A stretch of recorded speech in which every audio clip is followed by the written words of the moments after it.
Do you think you know how the rapture starts? A trumpet, a flash, a sudden vanishing? What if it's not like that at all? What if it's already happening and most believers are missing it because they're looking the wrong way? The rapture won't begin as expected, and Jesus himself told us why, not in riddles, but with crystal clarity.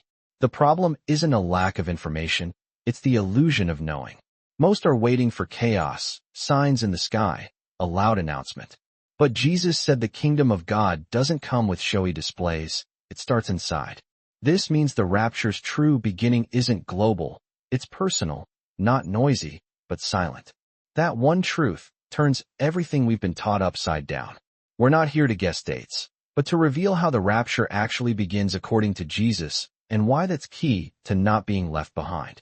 You'll see how false expectations are blinding millions and how Jesus revealed the real signs already unfolding quietly, spiritually, unmistakably for those who are awake.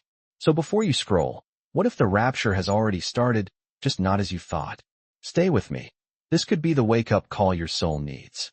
Everyone has seen those movie scenes, trumpets blaring, angels descending, people disappearing. Sounds like a blockbuster, right? That's what many expect.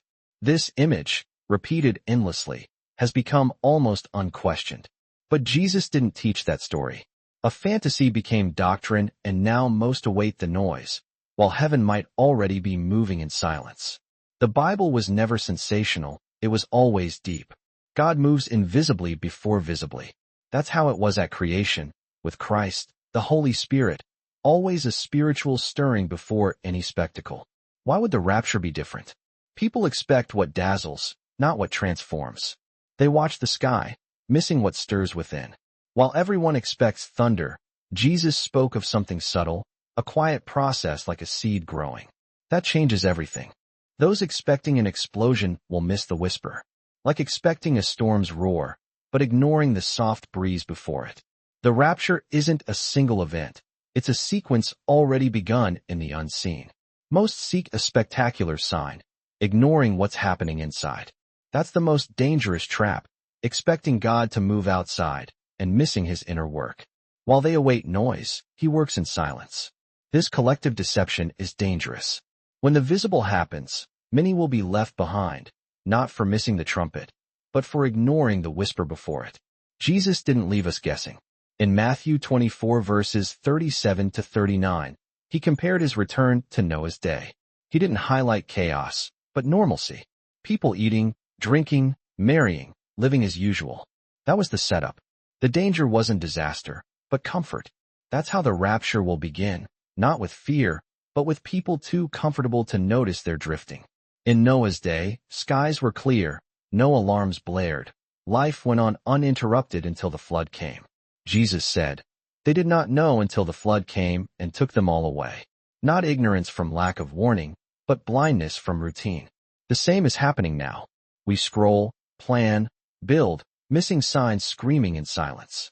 This is the rapture's real beginning, disguised in everyday life, perceived only by the spiritually awake. The Bible says it won't start with crisis, but with confusion that looks like peace. That's the deception. Things seem stable, yet something shifts beneath.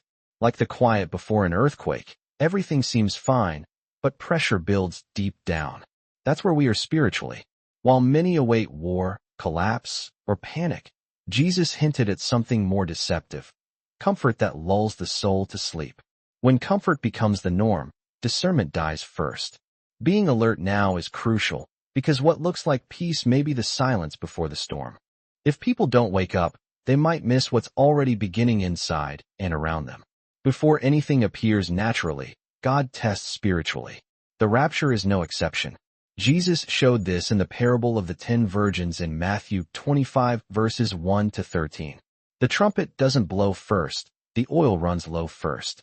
It's not the sound that reveals who's ready, but their inner life. That oil is intimacy, character, consistency, tested now in silence.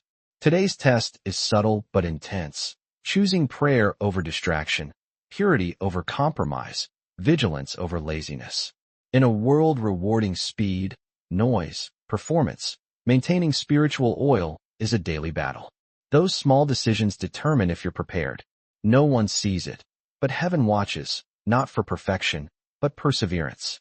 Picture it. 5 virgins had lamps like the others, looking the same outside. But when the moment came, only some had enough oil. That's what's happening now. Everyone looks Christian until real darkness comes. Then hidden reserves are revealed. Are you nurturing your spiritual oil?